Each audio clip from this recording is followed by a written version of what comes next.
Ang anak ako, kahit na kung saan ako, hahanapin umaga, tanghali, gabi,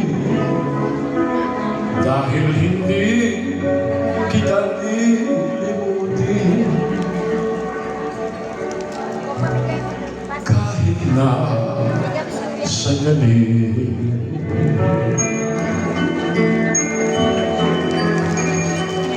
hahanapin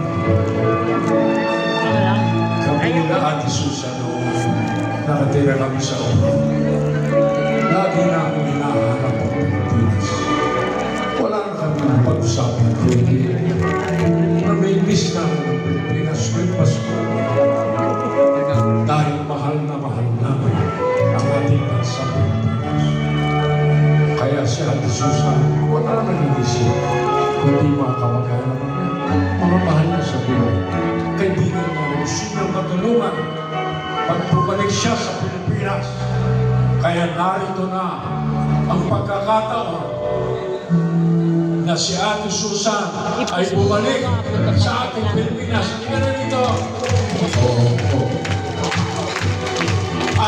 At lugar tayo na magagandang mga produkto na makakatulong sa ating hanap buhay at sa ating kalusugan.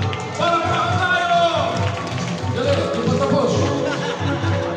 Sila-kila at lumibabalo sa aking pantay.